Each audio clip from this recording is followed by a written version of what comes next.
Call of Duty Warzone Season 3 might genuinely be the last chance for this game to go somewhere, to make some new kind of growth, or even remotely enter the same territory that it was in before.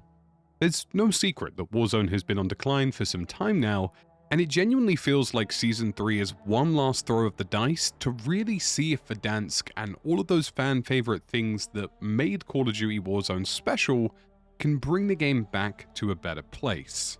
And all of this is happening in a very weird pretense as well, and there's some stuff going on with the anti-cheat that we will talk about in this video, a couple of good things, a couple of really questionable and arguably downright concerning in some places too. But for those of you who have missed the trick so far, this is a full course adjustment. This is putting the ship in reverse as fast as humanly possible and hoping for the best. Now, we're not just talking about Call of Duty Warzone getting updated, we're not just talking about little shifts, cosmetic changes, different maps, some OG skins. We're genuinely talking about a bit more of a substantial update. And I've said before in a couple of my live streams that I really felt like Season 3 had to be a substantial shift in order to really get people's attention again. And honestly, with credit to Call of Duty, although we haven't seen how Warzone is going to play, and I'm definitely not going to vouch for the stability of this update, they've decided to go full send. I was somewhat worried about there being a half-hearted attempt to bring back Verdansk, whether it was just a map update and various few changes here or there, and it would ultimately miss the overall feel of why Verdansk was special and what genuinely people wanted to see from that era returning again. And as par from the course, Call of Duty has actually decided to address that and try and reach that feel.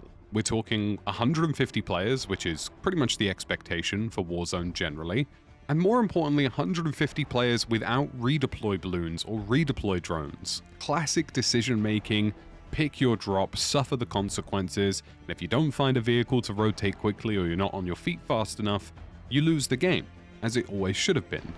Floating loot is back into the game, as is the original helicopter in its performance and handling, as well as the Big Bertha truck. We're also seeing the return of things like thermite, the ability to shoot people out of the sky whilst flying in, and even the return of the HDR being an unlimited one-shot at any distance.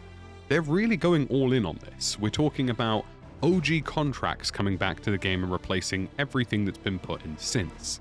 The buy station menu is now vertical again, as it always was back in the day. We're also talking about circle pacing, the announcer, the victory screen, the cinematics. All of that is back how it should be, and how you would probably remember it more akin to the original outing of Warzone. The idea and basic premise here being that they wanted to feel as much like Verdansk as it humanly could be. And to be honest with you, there are some other positives of this as well that people haven't really thought about.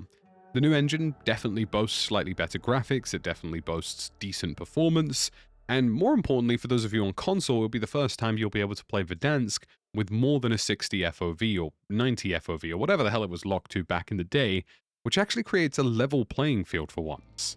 Now, the reason I'm a little bit more optimistic about some of these changes that Call of Duty is making and how they're making them is that when I first saw the delay as to why this had happened and why Warzone had pushed Verdansk back, I thought to myself, damn, they're behind schedule, they're in panic mode, this update's going to be in a mess. But what I wasn't expecting was that they were going to adjust things that generally they have been unwilling to touch, like sniper one-shot distance, and more importantly, Omni movement. There is actually going to be a change to the movement system in Warzone so that Warzone will be its own unique pacing away from Black Ops 6. Now, they say that this is to bring it more in line with the original Warzone 1 gameplay that we all experienced, and honestly, if I was to guess, I'm thinking they might remove tac sprint entirely and just have a regular sprint pacing somewhere in between the two that's somewhere a little bit faster than your normal sprint speed. As for the rest of Omni movement on the whole, which personally I'm a really big fan of, the ability to slide sideways and slide backwards is genuinely a very welcome addition to the franchise, we don't really know. They've kind of just sort of kept it as a, yeah, we're going to make some adjustments to the movement. So the extent of that, the percentages of it, we really won't know until we get to play it ourselves.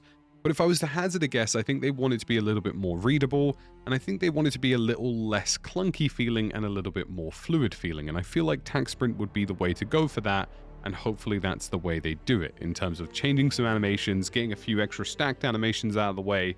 It would probably do a lot of work. So universally, we're talking about original skins, we're talking about the Rose skin, we're talking about the AMAX, the HDR, the Growl, just all of these classical weapons, a more classical feel, and also the changing of Verdansk. You're going to see the train return to the map, you're probably going to see train station opened up entirely, you're likely going to see stadium opened up entirely over the course of time. So the POI changes that we have expected. And all of this sounds swell, and all of this sounds great on paper, but the reality is two major things. One, it's Call of Duty and their update track record is not particularly great. Maybe more time in the oven will address that. And two, there are still 3 underlying things with Warzone that everybody cares about that hasn't really been addressed or is partially being addressed, which we'll talk about, that will fundamentally make this update really successful or fall flat on its face. Now, the first one is definitely audio. Like, without a doubt, audio in this game is definitely in a much better place right now on Warzone than it was originally. I'd say it's actually pretty on par with the end of Modern Warfare 3's lifecycle.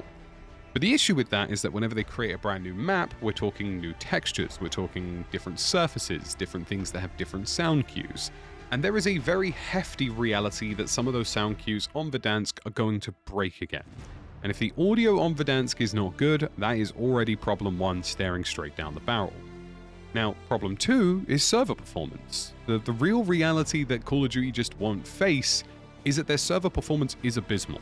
I have not seen the level of desync that I see in Call of Duty Warzone in pretty much any other battle royale or any other shooter.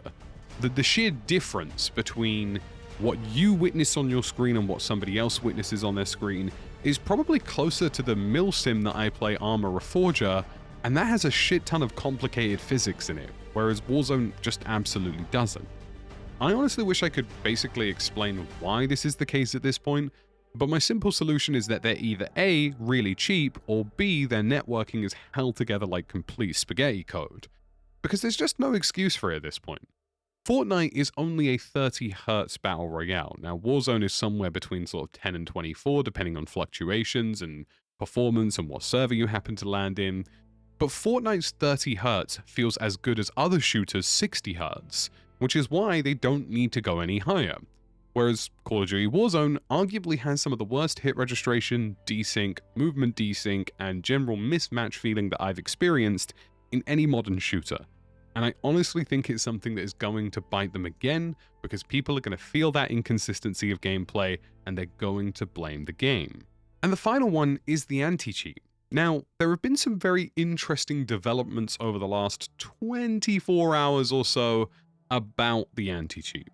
Now, some of these I don't really have a huge amount of positive words for, but some of them look a little bit more positive. So let's start with the positives first. To start with, Call of Duty is getting more aggressive on shutting down cheat providers, and they claim to have shut down over 20, and there generally seems to be a consensus amongst that community, or I've heard rumors, thoughts, feelings from a couple of places and sources at this point, that there is genuine concern about Season 3 and beyond, that maybe Call of Duty has actually put some work into Ricochet, into detections, into their anti-cheat systems, and combined with some of the legal action they're taking, they're starting to be on the front foot a little bit more. So that's already step 1. That's good to see. Now, there is definitely an argument that most of these cheat providers will just relocate to countries that are, should we say, legally dubious in terms of working with Western companies, and probably be well back on their way. But it's a start. They've also said that their shadow ban system accounts for 0.15% of the entire player base, and that they don't use the spam report system or reporting system a huge amount to infer the decisions that they're making. They've also said that they will be providing more context for kill cams in the long run, with extra context like, have you been spotted by a UAV? Where did you take damage from? Were you live pinged? And all of these will give you better context as to how you've died in a kill cam to hopefully inform your reporting decisions a little bit more, and maybe make a few of those kills that sometimes feel a little more suspicious feel a little less suspicious, because maybe it was clear that you were live pinged or on a UAV. But then we get to the anti-cheat stuff. Now, their entire blog that they released today was basically just, we promise you we're doing something, we just can't tell you what. And fair. I mean, if I'm honest, there's no reality where Call of Duty is going to tell us what is happening with Ricochet, and that's probably wise. That's probably for the best in order for them to sort of, get on with it. Produce something in Season 3, whatever the update to the anti-cheat so happens to be, or whatever detections go live, there is no point informing cheat providers beforehand of how that's going to work. That's absolutely okay. But what is strange is that a server-side detection has already gone live for the anti-cheat that can identify if somebody has access to skins they shouldn't have access to. So, in a sense, this can identify if somebody's glitched a weapon or if they've been using unlock tools. And this is a very obviously intelligent server-side detection, and if I'm being entirely honest, I'm surprised it didn't exist from the jump. You would assume with Call of Duty, the easiest way to detect if somebody is cheating is go, that guy's just unlocked every single skin in the game instantaneously. That's an instant ban. Apparently, that simply hasn't been the case so far. But it has just gone live, and it is apparently quite effective at figuring these things out. The problem with all of this is that Call of Duty has decided to issue temporary bans for everyone across the board, not permanent bans, if they have unlock tooled their weapons. Now, I think the reason for this is because there have been people who have been able to glitch and duplicate camos onto weapons that aren't meant to have them, and that's definitely part of the equation. But what's concerning is that Call of Duty's anti-cheat and the data points that they're using to inform their anti-cheat can't tell the difference between somebody glitching a camo or somebody instantly unlocking it on an account, and that is immediately concerning to me. And B, the fact that it's a temporary ban is absolutely mind-blowing. The vast majority of people using unlock tools are using them as part of a suite of a wider array of cheating, and quite frankly, if Call of Duty permanently banned every single account that had been messing with the camos and had been unlock tooling them, I guarantee you the game would have gotten probably 60% cleaner overnight. This was a massive opportunity for them to really lay down the hammer and say, unlock tools and anything else that interacts with our game is immediately cheating and you're going to get permanently banned for doing so. And that would have been a huge thumbs up. That would have universally improved the quality of the game. But because they can't seem to differentiate between who glitched their camos and who ended up hacking their camos, they can't do that. And there have been a number of people, possibly even high-profile content creators, who have glitched some of their camos, used these glitches, and Call of Duty effectively is saying we don't want to punish our top 1% of the player base for glitching these camos or using these glitches, which is fine. I think at the end of the day, glitching a camo is not something that should be a permanent ban offense. But the fact that they don't have the data points for this, and the fact that they haven't had the ability to go, actually this account is manipulating data, is immediately alarming and immediately concerning. And every single account that we've seen so far has just received a temporary ban. None of them have been permanent, even if they have used an unlock tool that has done it for them. So I just think that's a huge slap in the face. Like, cool, Call of Duty, you can release everything and promise everything under the sun, but you had the ability at day one to essentially shut down a vast majority of people who are suspicious in this video game, and you just said no.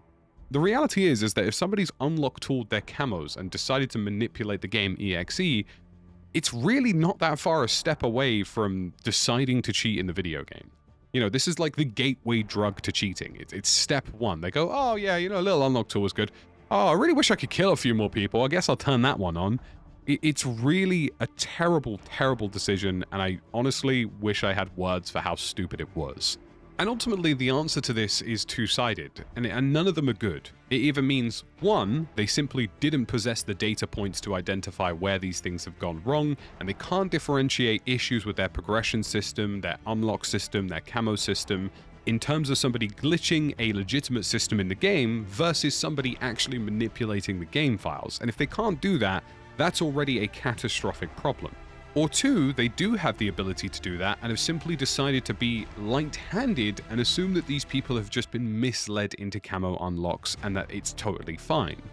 And that's absolutely wrong. There is no misleading here. If you use an unlock tool, you're not stupid. You know you're downloading cheats. So really, I can't say I'm pleased. And if I'm frank, it kind of just feels like a gigantic middle finger to this entire Season 3 update, which is why my overall expectations for this have kind of gone hesitantly excited to I'm just not sure at this point. Now, if this update goes live and it releases stability-wise flawlessly, and it actually makes some improvements to Ricochet that puts it in a better direction, or at least a bit more of a front foot direction, then I have no doubt in my mind that it's going to be great and a lot of fun.